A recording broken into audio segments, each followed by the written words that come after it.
Quero convidá-las a abrir a palavra do Senhor na Epístola de Tiago, como eu havia dito aos irmãos. Eu quero pregar expositivamente a Epístola de Tiago. E hoje do verso 5 ao verso número 8. Amém? Tiago, Epístola de Tiago, capítulo 5, ou capítulo 1, desculpem. Capítulo 1, do verso 5 ao verso número 8. Amém?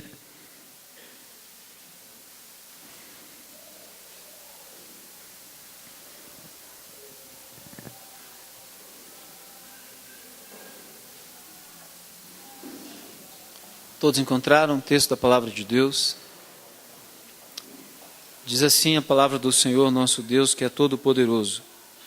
Se, porém, algum de vós necessita de sabedoria, peça a Deus, que a todos dá liberalmente, e nada lhes impropera, e ser-lhe-á concedida. Peça-a, porém, com fé, em nada duvidando, pois o que duvida é semelhante à onda do mar, impelida e agitada pelo vento. Não suponha esse homem que alcançará do Senhor alguma coisa. Homem de ânimo dobre, inconstante em todos os seus caminhos. Obrigado, filha. Inconstante em todos os seus caminhos. Vamos orar nessa hora? Pedir a Deus que nos fale pela sua palavra. Senhor, nosso Deus e nosso eterno Pai, só o Senhor é Deus e em tempo algum haverá outro como o Senhor. Nós bendizemos o Teu nome nessa noite e clamamos o Senhor que pela Sua graça maravilhosa, o Senhor em nome de Jesus venha falar ao nosso coração. Senhor, como nós somos carentes, necessitados do Senhor, como precisamos ser quebrantados na Tua presença, ser transformados pelo Senhor, só o Senhor pode fazer isso. E se tem um instrumento que o Senhor usa, é a sabedoria, para mudar a nossa vida, para moldar a nossa vida, para que nós tenhamos o entendimento da nossa vida, do nosso próprio ser, diante do Senhor, da Tua palavra. Deus amado, todos nós, sem exceção aqui nesse lugar, nessa noite, precisamos de sabedoria.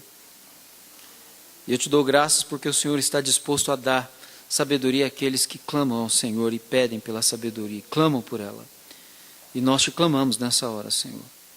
Que o Senhor nos dê o caminho nessa noite para uma vida sábia, uma vida de sabedoria, uma vida para a Tua glória. Sê propício a nós. Nós clamamos ao Senhor em nome de Jesus, em nome do Senhor Jesus.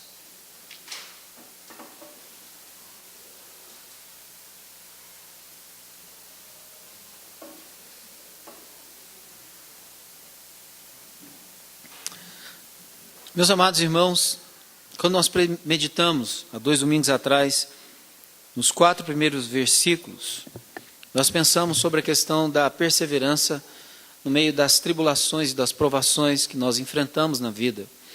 E Tiago diz que nós deveríamos ter como motivo de alegria, ou por motivo de alegria, o passar por várias provações, sabendo que nós não estamos sendo provados aleatoriamente, ou alguma coisa está acontecendo na nossa vida sem que Deus esteja no controle. Muito pelo contrário. Quando nós passamos pelas provações na vida, na verdade, Deus está absolutamente no controle de todas as coisas. E muitas das tribulações, das dificuldades, os momentos que nós enfrentamos na vida, vêm até as nossas vidas porque o próprio Deus está trabalhando nas nossas vidas. Eu citei Jó e eu demonstrei para os irmãos naquele domingo que tudo que aconteceu na vida de Jó não foi obra do diabo, não foi intenção do diabo, não foi o que o diabo queria fazer, mas acima de tudo foi Deus quem disse para o diabo, você tem visto? E foi Deus que colocou, deu ordem ao diabo, a Satanás, para que ele pudesse fazer o que ele fez na vida de Jó. Aquilo era uma prova, aquilo era um teste. E eu disse para vocês também que Deus submete à prova e a teste todos aqueles que Ele chama. Todos na história, a quem Deus chamou, Ele submeteu ele a algum tipo de prova, algum tipo de teste. E esses testes que Deus submete aos seus servos na história, não são testes para que eles sejam reprovados, mas acima de tudo, o propósito de Deus é a aprovação dos seus servos. E quando Deus quer a aprovação dos seus servos, consequentemente, Ele quer o amadurecimento do seu povo. Que o seu povo, através desses momentos de tribulação, de dificuldade, eles possam alcançar maturidade, entender que Deus é o Deus das suas vidas, não porque as coisas vão bem, não porque tudo está encaminhado e tudo está em ordem. Mesmo que as coisas se tornem difíceis, mesmo que os momentos se tornem contrários, ou fora daquilo que nós expectamos ou planejamos, Deus está no controle de todas as coisas, e é preciso que a gente entenda isso. Bom, falar essas coisas é uma coisa, entendê-las e viver a partir delas é outra, absolutamente diferente. E para que isso aconteça na nossa vida, com certeza, tem uma coisa que é absolutamente necessária à nossa vida. E essa coisa se chama sabedoria. E o que eu acho interessante, é que você não vai ler nem mesmo a Bíblia, embora seja a palavra de Deus.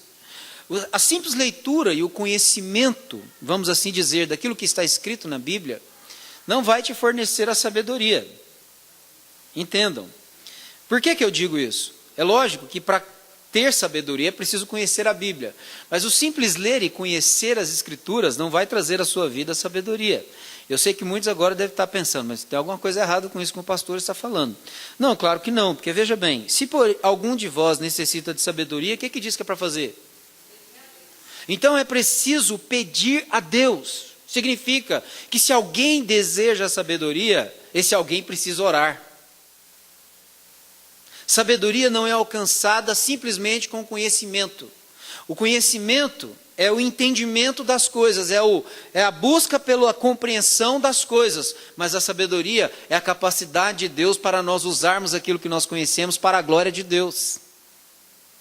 Sabedoria não se adquire estudando a Bíblia. Através do estudo da Bíblia você adquire conhecimento. E você adquire mesmo conhecimento. Só que há muitas pessoas que conhecem a Bíblia, mas continuam ignorantes, porque não têm sabedoria. Desculpe eu falar dessa maneira. Eu espero que eu esteja falando para sábios aqui nessa noite, aí eu não preciso me desculpar. Então, mas veja bem, há muitas pessoas que conhecem. Há muitas pessoas que entendem. Há muitas pessoas que, vamos dizer, há muitos estultos, tolos, bem informados, que têm conhecimento. Mas aquele conhecimento não molda a maneira como eles vivem. Não determina as suas ações. Ele pode trabalhar um texto bíblico e falar de forma clara com relação àquilo que ele quer dizer, mas contudo aquilo não ser aplicado na sua vida, ele não viver de acordo com o que ele ensina. E Tiago vai dizer mais adiante, nós vamos chegar lá, mas ele já vai, daqui a gente já se adianta, porque ele diz assim, olha, aquele que ouve a palavra pura e simplesmente, o que ele se assemelha? A um homem que vê a sua própria imagem no espelho, depois sai, esquece como é que era. Porque aquele que não se torna praticante da palavra de Deus, aquele que não faz da palavra de Deus aquilo que nós como batistas batemos no peito e dizemos, a Bíblia é a nossa única regra de fé e prática para a nossa vida, não é? Mas aquele que não faz da Bíblia, a palavra de Deus, a regra de fé e de prática para a sua vida, ele pode até ter entendimento, pode até ter conhecimento dela, mas ele não alcançou a sabedoria ainda. Porque ele não sabe colocar em prática, ou não sabe lidar com aquilo que ele conhece. Ou ele nem mesmo está disposto a colocar em prática aquilo que ele conhece a partir desse livro sagrado da palavra de Deus. Veja que eu não quero de maneira nenhuma diminuir o poder, a grandeza da Escritura nessa noite. Mas de que adianta nós sabermos o que está escrito, entender o que está escrito, mas não dispor o nosso coração para viver segundo aquilo que está escrito? Agora é interessante, você pode conhecer, você pode entender, mas para você colocar em prática, você precisa de ter uma vida com Deus. É impossível simplesmente ler e dizer, a partir de agora eu vou fazer. Não, você não consegue. E algumas pessoas têm tentado fazer isso. E algumas pessoas, inclusive, pregam, ensinam sobre isso. O grande problema depois é aquele que tem acontecido com a igreja brasileira. O divórcio que existe entre aquilo que é pregado, aquilo que é anunciado, aquilo que é a confissão de fé e aquilo que nós vivemos na prática. aquilo que é demonstrado através do conhecimento que nós temos na prática, e que muitas vezes é até contraditório àquilo que nós conhecemos. Sabedoria, quando você lê o livro de Provérbios, veja bem, o princípio da sabedoria, ou o início, eu posso analisar aquele texto tanto como princípio, o princípio mesmo, quanto um ponto de partida. O princípio, o início, a base da sabedoria está no quê? No temor do Senhor. Está no temor do Senhor. E quando nós tememos ao Senhor, quando nós conhecemos ao Senhor, quando nós anelamos pelo Senhor, se tem uma coisa que nós desejamos é nos relacionar com Ele, é conhecê-lo de perto, é dispor a nossa vida para que a nossa vida seja moldada pela revelação dEle, que é a sua palavra. Olha, tem muitas pessoas que leem algumas coisas e começam a ter certo entendimento de algumas coisas, e eles acham que são sábios, porque eles sabem da informação. Muitas pessoas conseguem falar muito bem a respeito de muitas coisas. Tem muitos que pregam, inclusive, e falam muito bem de algumas coisas do passado, de alguns exemplos do passado. Contudo, aqueles exemplos do passado são maravilhosos, mas não servem para moldar a vida deles. Tem pessoas que se perdem buscando sabedoria em fontes equivocadas, em lugares escusos, pensando que tem que se ler tudo para se alcançar essa pretensa sabedoria. Deixa eu dizer uma coisa para vocês.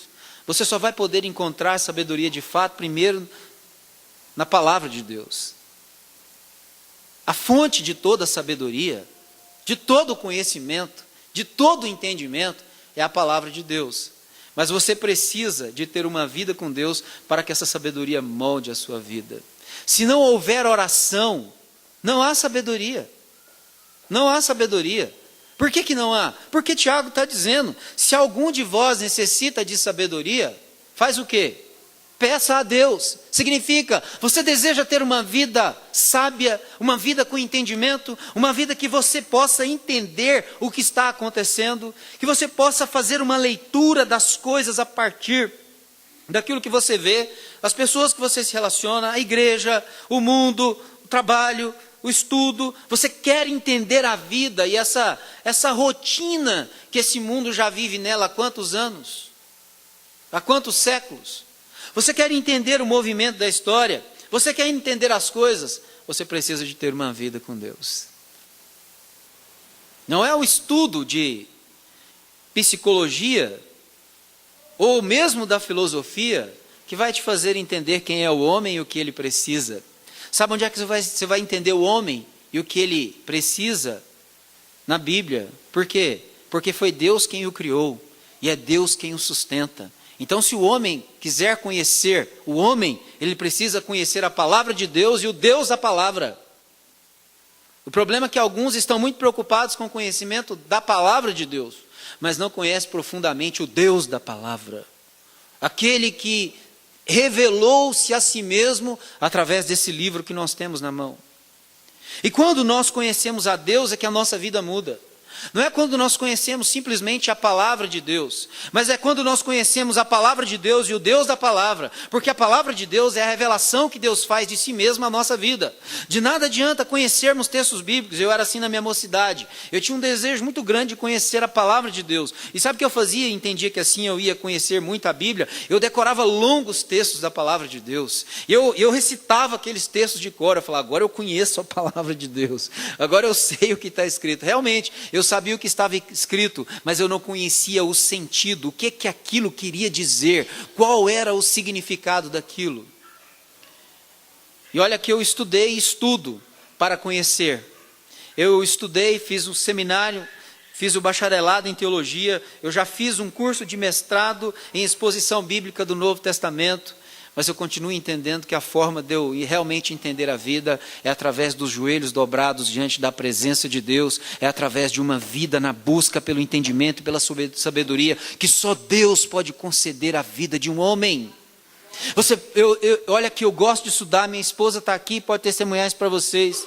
Eu gasto tempo na minha escrivania lendo, eu gasto tempo estudando para entender melhor as coisas de Deus. Mas eu tenho procurado na mesma proporção gastar tempo na presença de Deus, com meu joelho dobrado, para que eu possa entender a vida para a glória de Deus. Porque eu sei que nós só podemos conhecer a Deus e ter sabedoria para viver a vida se nós buscarmos a Deus, se nós orarmos a Deus. Como eu disse, há muitos tolos bem informados hoje. Tem muito boa informação, estão muito bem informados, mas não deixam de ser tolos. Porque não oram, porque não buscam a Deus, porque não têm vida com Deus. E às vezes, quando nós não temos vida com Deus, nós achamos que as nossas desventuras, que os problemas que enfrentamos, quando lidamos com a obra de Deus e vemos os reveses, somos tentados a pensar que a culpa é das pessoas. Não é das pessoas. A culpa é nossa mesmo, porque nós não nos posicionamos diante de Deus. Nós queremos ser modelo para as pessoas, mas nós não queremos assumir a responsabilidade que o modelo tem que ter para ser modelo. Nós queremos trabalhar, nós queremos servir, mas nós não queremos estudar e nós não queremos orar para ser uma referência para a vida das pessoas. O que Tiago está dizendo aqui é que se você quer ser sábio, você precisa se prostrar diante de Deus. Você precisa se derramar na presença de Deus e dizer: Deus, me dá a sabedoria, mas a sabedoria que vem do alto, do Senhor, para que eu possa viver a minha vida para a sua glória. Para que quando eu passar por alguma tribulação na vida, para que quando eu passar por alguma provação na vida, eu possa enxergar isso não pela ótica humana e não me ater aos conselhos humanos nesses momentos, mas acima de tudo olhar para a glória do Senhor e perceber que a minha vida pertence ao Senhor e que ela jamais está na mão das tribulações, mas Deus conduz a minha vida, mesmo no meio das tribulações, mesmo no meio da provação, Deus está no controle da nossa vida.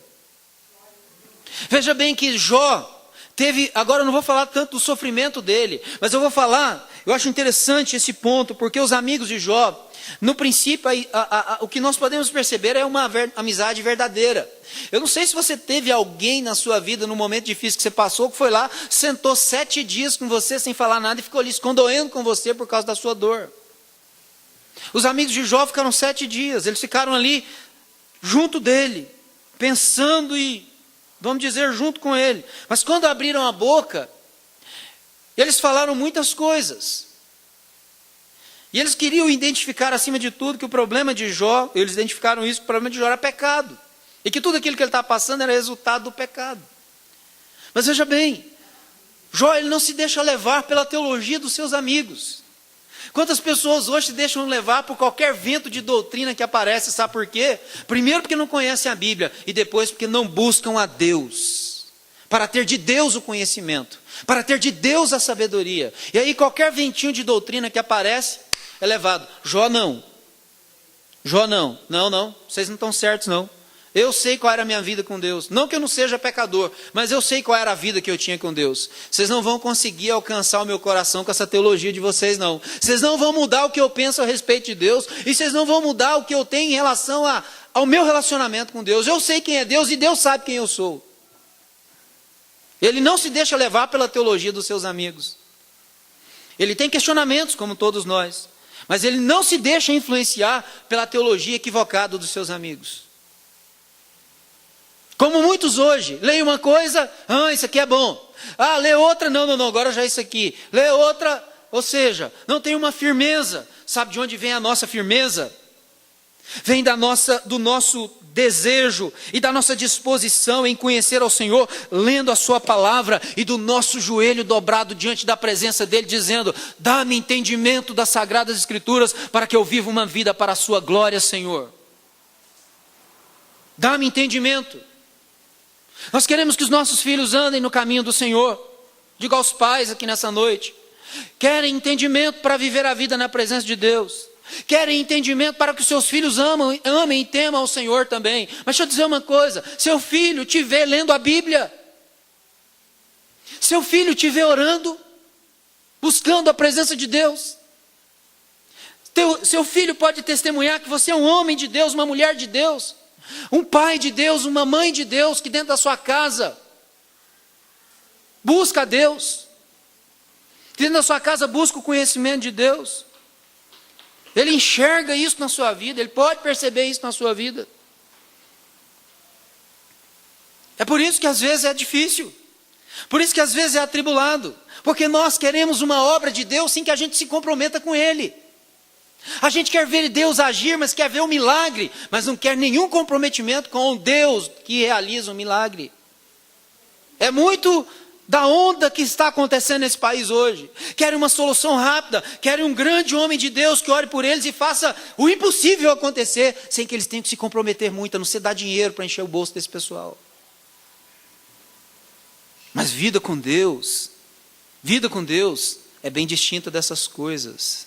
Se nós queremos dar um exemplo que seja efetivo, que os nossos filhos nunca se esqueçam dele, os nossos filhos têm que ver que nós amamos a palavra de Deus. Os nossos filhos têm que ver que nós amamos estar na presença de Deus, buscando a sua face. Os nossos filhos têm que saber que nós somos pais que amam a sua palavra e que amam o relacionamento com Deus. Amam orar, buscar a sua presença. É isso que é enxergado em nós. E às vezes nós pressionamos os nossos filhos com coisa que nem mesmo nós fazemos. Nós queremos um padrão perfeito para eles, mas nós não nos adequamos a esse padrão. Queremos que os nossos filhos sejam muito bons filhos, que eles sejam perfeitos, que eles façam tudo bem, quando na verdade eles não têm esse modelo, esse exemplo em nós. Isso é sabedoria? É o tipo de pai que diz, faz o que eu mando, mas não faz o que eu faço? É isso que é sabedoria? Faz o que eu mando, mas não faz o que eu faço? Eu estou te mandando, menino, vai e faz. Não questiona não. Oh, grande autoridade, grande líder, grande pai. Faz o que eu mando, mas você não pode encontrar exemplo em mim mesmo. Meu Deus, que pobreza de relacionamento dentro de casa. Que pobreza de modelo, de referência para o filho.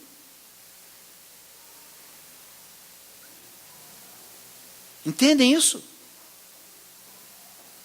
A vida de sabedoria diante de Deus é a vida em que eu não estou somente disposto a conhecer, mas eu quero aplicar o conhecimento na minha vida. Isso é a verdadeira sabedoria da parte de Deus. Se o conhecimento é o entendimento da palavra de Deus, a sabedoria é saber colocá-lo de forma aprazível, é colocar de uma forma aceitável, é colocar de uma forma que em nosso coração seja despertado o desejo de fazer o mesmo.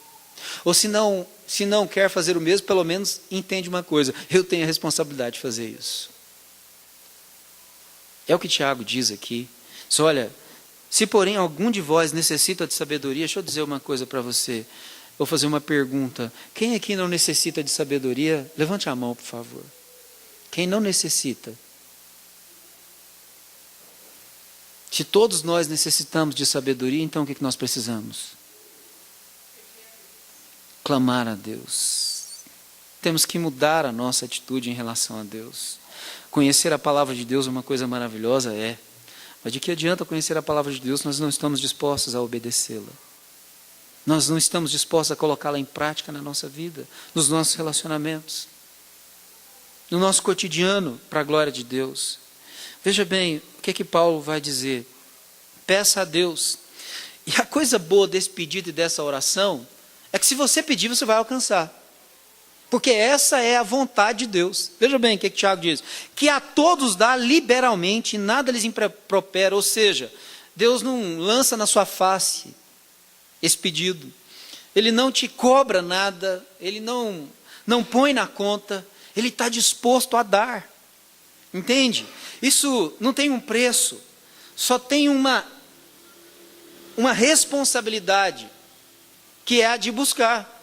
Agora, Deus dá a todos, e nada lhes impropera, e ser-lhe-á concedida. Peça a Deus, que a todos dá liberalmente, nada lhes impropera, e ser-lhe-á concedida. Ou seja, se você orar a Deus pedindo sabedoria, acima de tudo você está orando segundo a vontade de Deus, porque essa é a vontade de Deus, que você alcance um coração sábio, que você alcance o entendimento com sabedoria das coisas. Deus quer dar. o que precisa é pedir. O que precisa é orar. O que precisa é se colocar diante da presença de Deus. Olha, você pode ler 1 milhão de livros nessa vida. Você pode ler a Bíblia toda 100 vezes, 1000 vezes. Se você não dobrar os seus joelhos para orar, será inútil. Presta atenção no que eu estou falando para você. Será inútil, porque você jamais disporá o seu coração para viver segundo aquilo que você entendeu daquelas letras. Você vai saber na mente, você vai saber falar, vai saber transitar em vários assuntos, vai poder falar de muitas coisas na vida, vai poder falar com entendimento de muita coisa, mas nem por isso você terá sabedoria. Porque sabedoria é uma questão de piedade, de vida com Deus, de coração rendido aos pés do Senhor. E eu acho interessante que Deus é maravilhoso. A gente poderia pensar, gente, mas com ele ler a Bíblia é tudo. Basta ler a Bíblia, basta conhecer, basta estudar, basta se aprofundar. Não, não basta ler a Bíblia, não basta se aprofundar, não basta conhecer a fundo a palavra de Deus. É necessário que, aliado a esse conhecimento, a essa busca do entendimento, haja uma vida piedosa, uma vida que quer se prostrar aos pés do Senhor e quer dizer, Senhor, dá-me entendimento para que eu possa, acima de tudo, viver a vida para a sua glória. E o que é bom, como eu disse, é que essa é a vontade de Deus. Deus quer conceder isso a cada um de nós. Só basta o quê? Pedir. Peça e lhe será concedido. Está escrito. Agora, há uma condicional. Peça, porém, com fé. Eu fico pensando aqui, peça, porém, com fé. Fé aqui não é simplesmente acreditar que Deus pode dar. Porque acreditar que Deus pode fazer as coisas, eu creio que todos nós que somos crentes aqui acreditamos. Você duvida que Deus possa fazer qualquer coisa nessa vida? Não, eu creio que ninguém. Agora, por que Tiago diz, olha, ele está falando para os irmãos de uma igreja que está passando algumas dificuldades. E ele diz para esses irmãos, peça com fé. Poxa, mas esses irmãos, todos eles têm fé. Não tem, não? Todos eles não são crentes? Não são crentes porque creram na palavra de Deus? E não, teoricamente, não têm fé? Mas por que Tiago diz peça com fé? É uma pergunta. Mas veja bem,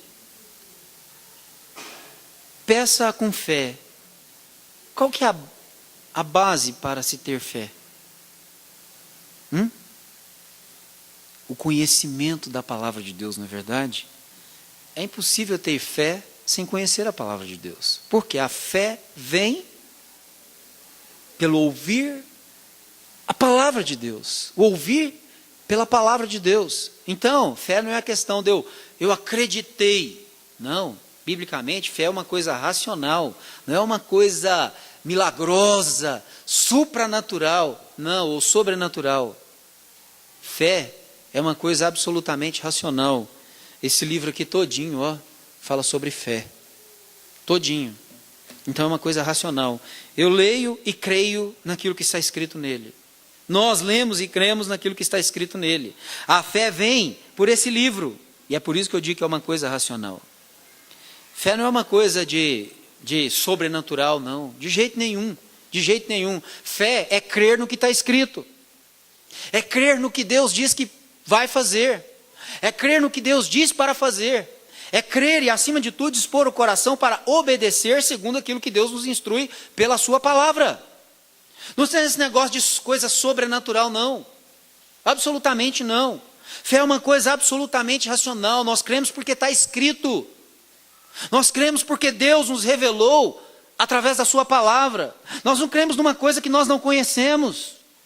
Nós cremos porque nós conhecemos. Entendem isso? Isso é que é fé bíblica. Quando lá em Hebreus a gente encontra no capítulo 1 a certeza de coisas que se não vê, convicção de fatos, de coisas, de certeza de coisas que se espera e a convicção de fatos que ainda não se veem. Significa que nós olhamos para a palavra de Deus, aí os exemplos que vão ser dados, eram homens que Deus tinha falado que ia fazer as coisas. Mas naquele momento, eles não viam ainda. Naquele momento não tinha acontecido ainda. Mas olhando para o que Deus disse que ia fazer, e aí está a parte racional, Deus diz que vai fazer. Como, por exemplo, Abraão.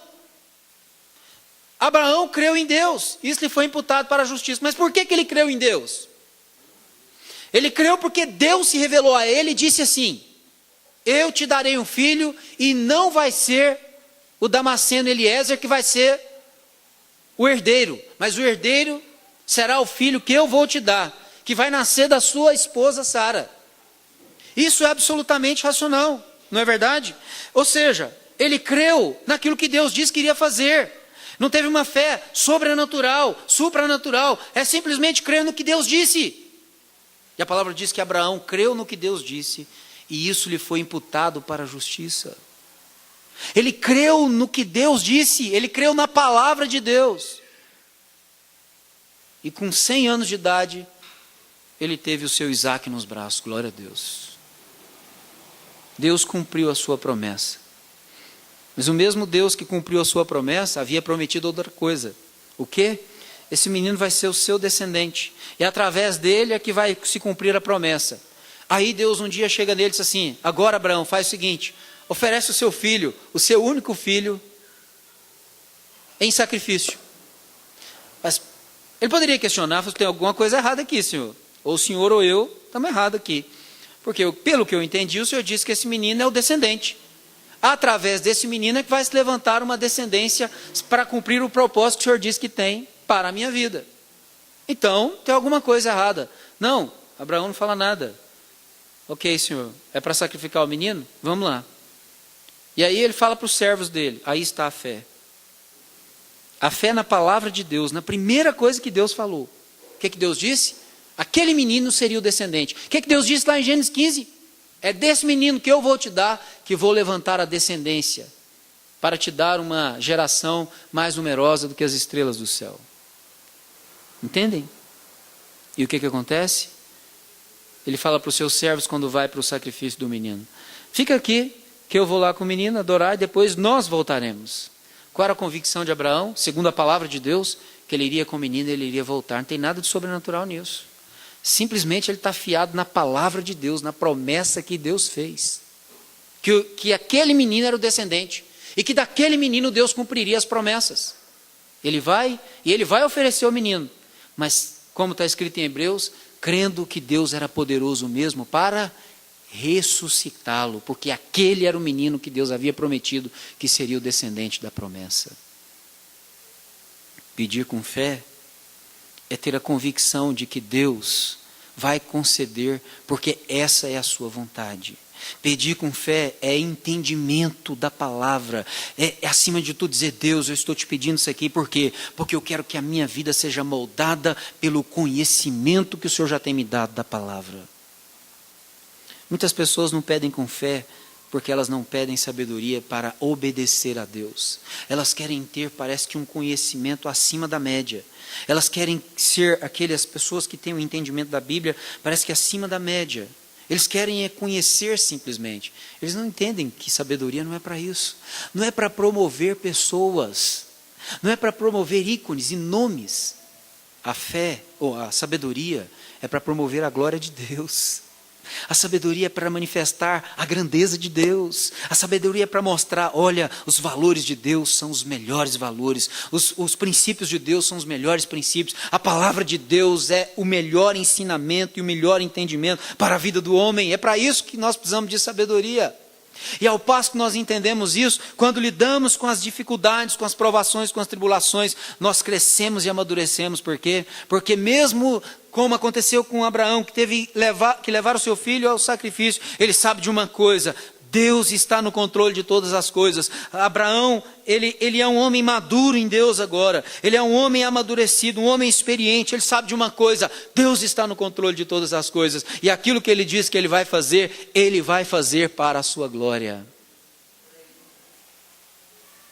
Ou seja, eu tenho convicção: Deus está no controle.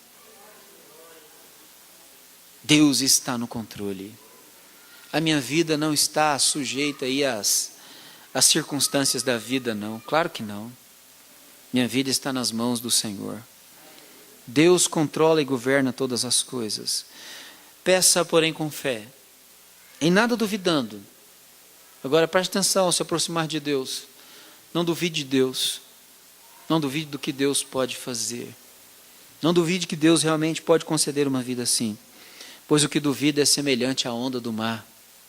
Uma hora alta, uma hora baixa, uma hora forte, uma hora fraca, uma hora impelida e agitada pelo vento, outra hora parecendo que o vento foi embora. Se você conhece o mar, se você já viu as diferenças de maré no mar, se você já viu as ondas do mar, tem hora que o mar se acalma e nem mesmo onda tem hora que o mar levanta ondas altíssimas. Depende da maré, depende dos ventos.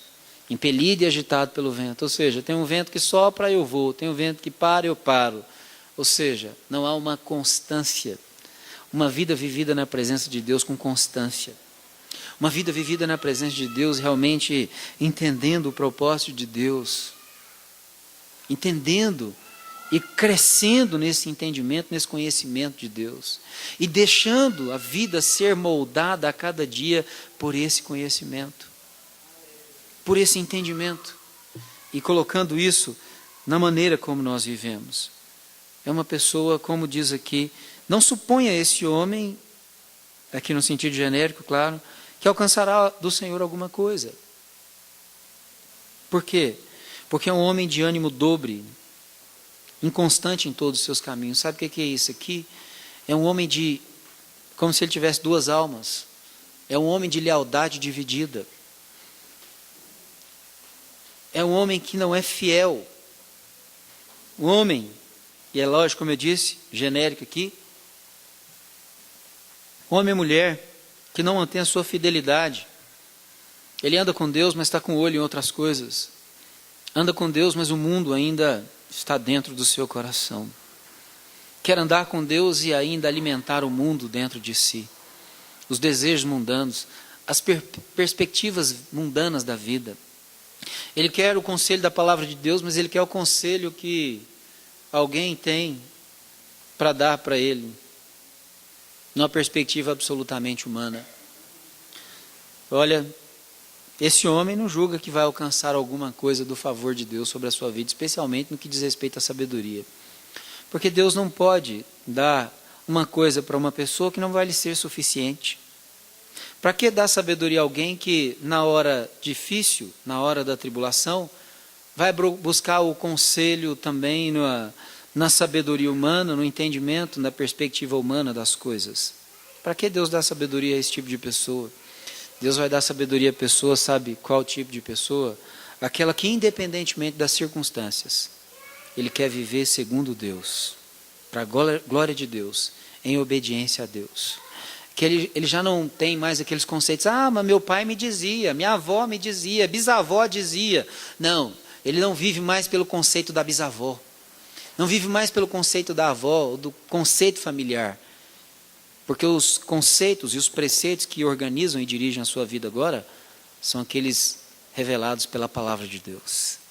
Ele sabe que aquilo ali é fonte de vida, ele sabe que aquilo ali é para ele, e que ele aplicando o seu coração a viver por ele, ele vai ser extremamente abençoado na vida, mesmo que em meio às provações, às adversidades. Eu queria, antes de terminar nessa noite, abrir a palavra de Deus lá em Provérbios. Eu queria ver alguns textos com vocês, especialmente do começo do livro de Provérbios. Já mencionei Provérbios 1:7, o temor do Senhor é o princípio do saber, é o princípio da sabedoria.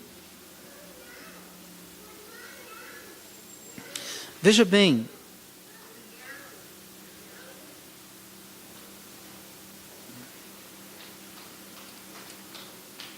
o capítulo 2 de Provérbios, que versa sobre a sabedoria, diz assim: filho meu, se aceitares as minhas palavras, onde tudo começa, e esconderes contigo os meus mandamentos, para fazeres atento à sabedoria o teu ouvido, e para inclinares o coração ao entendimento, e se clamares por inteligência, e por entendimento alçares a voz, e se buscares a sabedoria, veja o valor da sabedoria para a vida humana. Se buscares a sabedoria como a prata, e como há tesouros escondidos a procurares. Será que nós consideramos a sabedoria vinda da parte de Deus como um tesouro tão precioso assim, que para comparar aos tesouros humanos é usada aqui a prata, a ouro, como tesouros escondidos a procurares? Então entenderás o quê? O temor do Senhor e acharás o conhecimento de Deus. Veja bem, se você encontrar a sabedoria, você vai encontrar o temor do Senhor. Se você achar a sabedoria, você vai encontrar o quê? Quem Deus é. Você vai encontrar a revelação de quem Deus é. E eu acho maravilhoso nisso, olhando novamente para a vida de Jó. O que Jó disse no final de toda a experiência amarga, difícil, pela qual ele passou? Senhor, eu falei como um tolo na tua presença, mas Senhor, eu te conhecia apenas de ouvir falar, mas agora o que acontece? Os meus olhos te veem, os meus olhos te contemplam, eu sei quem o Senhor é. O que eu adquiri com tudo que eu passei foi conhecimento real e verdadeiro do Senhor. Eu te conhecia apenas de ouvir falar, mas agora os meus olhos te veem. Deus, eu posso dizer quem o Senhor é, porque eu experimentei o Senhor na minha vida pessoal, na minha experiência pessoal. Significa isso que Jó agora é um homem maduro na presença de Deus. Ele alcançou uma maturidade que todos nós precisamos dela na vida cristã. Jó está dizendo: Senhor, eu sei quem o Senhor é agora pessoalmente, mas depois de passar por toda a dor, por toda a angústia, por toda a prova e todo o sofrimento, eu alcancei esse tesouro escondido. Senhor, aquilo que é mais valioso do que prata, do que ouro e qualquer tesouro da face dessa terra, eu tenho agora. O Senhor é a fonte de todo entendimento, todo conhecimento, e eu sei quem o Senhor é. Os meus olhos te veem. Se eu te conhecia de um modo, agora eu te conheço de um modo muito mais claro. Veja bem, só continuando o texto: porque o Senhor dá sabedoria, e da sua boca vem inteligência e o entendimento. Ele reserva a verdadeira sabedoria para quem? Para os retos. É escudo para os que caminham com sinceridade, com verdade. Guarda as veredas do juízo e conserva o caminho dos teus santos. Então entenderás justiça, juízo e equidade, todas as boas veredas ou todos os bons caminhos para a vida. Todos os bons caminhos na vida passam por justiça, juízo e equidade. Porquanto a sabedoria entrará no teu coração, e o conhecimento será o quê? Agradável à tua alma. Glória a Deus. Meu Deus. Que banquete a sabedoria pode proporcionar à nossa alma, ao nosso ser interior. Às vezes podemos não ter dinheiro, podemos não ter bens, podemos não ter posses, mas tendo sabedoria, nós temos prazer no existir para a glória de Deus. Meu Deus. Veja bem, o capítulo de número 3, eu queria ler algumas coisas, não tudo, porque é difícil. Os textos são grandes, mas veja bem, filho meu, não te esqueça dos meus ensinos. Capítulo 3. E o teu coração guarde os meus mandamentos. Tudo começa pela palavra de Deus. Tudo começa pela palavra de Deus. Porque eles aumentarão os teus dias e acrescentarão anos de vida e paz. Não te desamparem, veja bem, não te desamparem a benignidade e a fidelidade. Ata-as ao pescoço, escreve-as na tábua do teu coração. O que isso aqui quer dizer para nós? Que o crente, aquele que tem uma vida cristã verdadeira, ele é benigno, e isso, olhando para a Bíblia, é um fruto do Espírito Santo na nossa vida. Toma a benignidade para si, ata o seu pescoço, coloca isso como um adorno da sua vida. Quando a gente coloca alguma coisa no pescoço, especialmente as mulheres, elas estão se adornando. Não é verdade? Coloca isso como um adorno da sua vida, bondade, benignidade, a maneira como você enxerga o outro. Benignidade, bondade, enche o seu coração disso. E o que mais? Fidelidade. Se tem uma coisa que se requer do crente, é que ele seja achado fiel. Fiel à Escritura, fiel à revelação de Deus, fiel à palavra de Deus, fiel ao seu Senhor.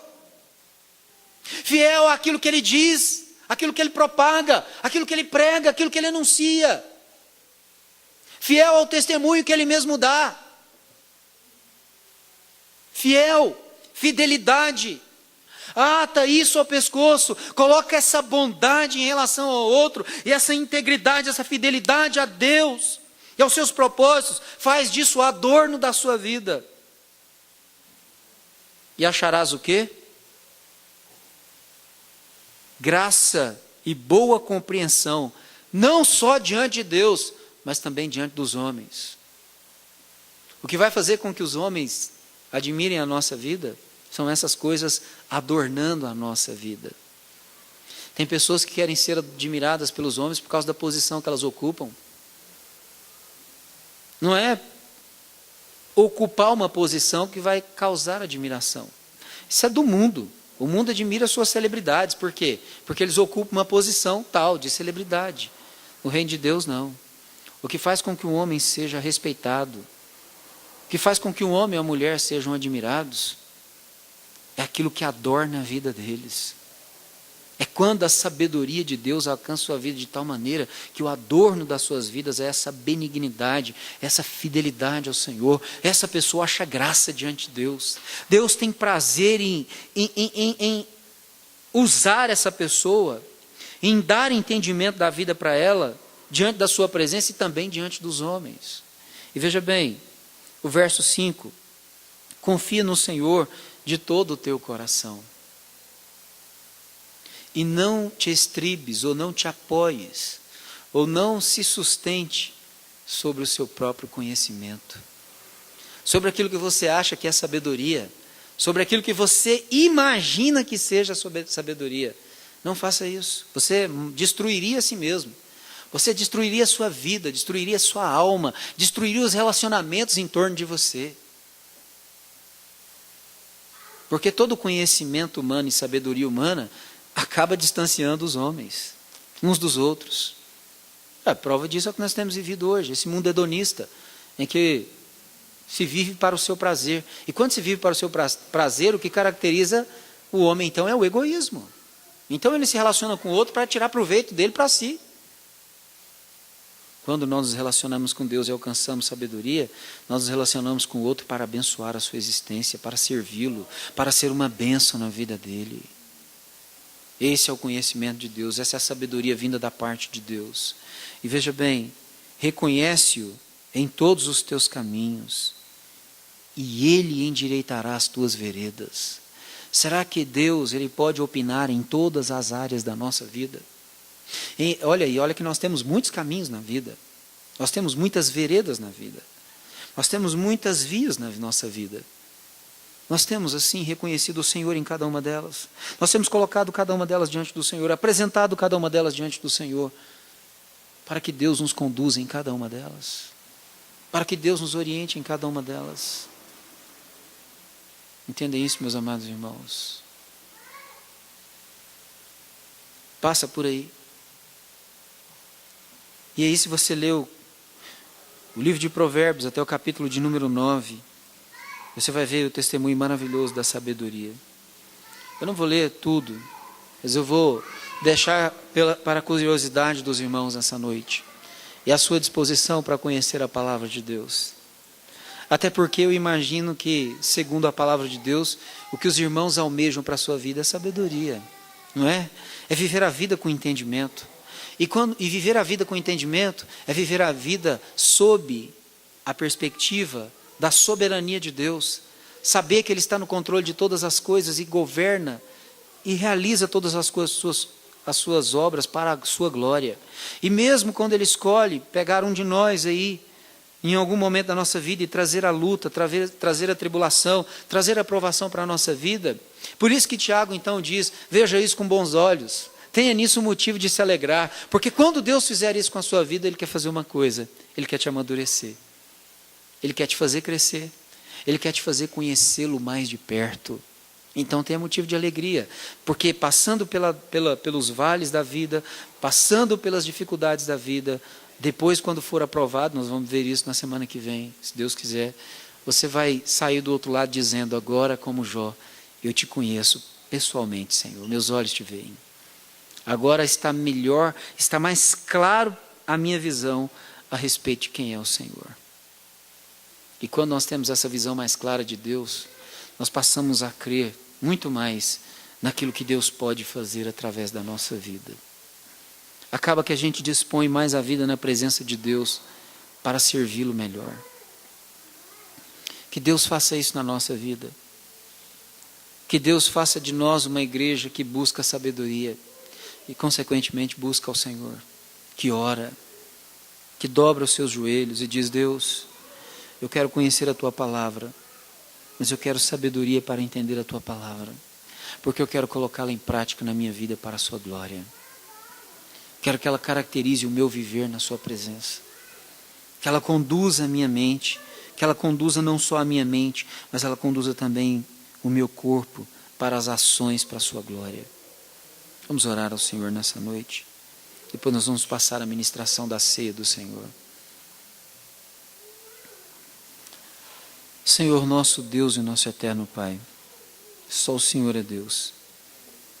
Em tempo algum haverá outro como o Senhor. A Tua palavra é viva, a Tua palavra é eficaz, a Tua palavra é poderosa para fazer grandes coisas na nossa vida. E é por meio da Tua palavra que o Senhor, ó Deus, desperta em nós esse temor ao Senhor e nos encaminha à busca do Senhor para que nós alcancemos um coração sábio diante da Tua presença. Sabemos lidar nas situações da vida. Deus amado, ser propício nessa hora. Perdoa-nos, ó Deus, pelas nossas precipitações e por aquilo que temos feito diante da Tua presença e muitas vezes errado contra o Senhor. Perdoa-nos. Purifica a nossa vida, porque nós queremos ter uma vida na Tua presença para a Tua glória. Nós queremos servir ao Senhor. Nós queremos bendizer e exaltar ao Senhor na beleza da Tua santidade. Só o Senhor é Deus, em tempo algum haverá outro como o Senhor. Quebranta o nosso coração diante da Tua presença. Derrama sobre a nossa vida a Sua graça maravilhosa, o Seu poder. Enche-nos de Ti, Senhor. Enche-nos do Teu favor, enche-nos da Tua graça. Fortalece, ó Deus, a nossa vida. Para nós, ó Deus, servirmos ao Senhor fielmente. Ó Deus, que isso que nós ouvimos pela Tua palavra hoje caracterize o nosso viver a cada dia. Senhor, que no dia de amanhã nós possamos, ó Deus, ao nos levantarmos pela manhã, apresentar a semana diante do Senhor. Senhor, para que quando nós voltarmos aqui para essa igreja no outro domingo, Senhor, Deus de glória, nós não sejamos sábios na mesma proporção que nós somos hoje, mas que o nosso coração tenha sido mais adestrado pelo Senhor e nós possamos ter um entendimento, uma compreensão melhor da vida para a Sua glória. A partir do nosso entendimento da Tua palavra e da nossa vida diante da Tua presença em oração. Molda isso em nós. Desperta isso em nós diante da Tua presença. Faz a Tua obra em nós e através de nós para a Sua glória. Nós assim oramos diante da Tua presença, Deus amado, em nome do Senhor Jesus Cristo. Em nome do Senhor Jesus. Amém.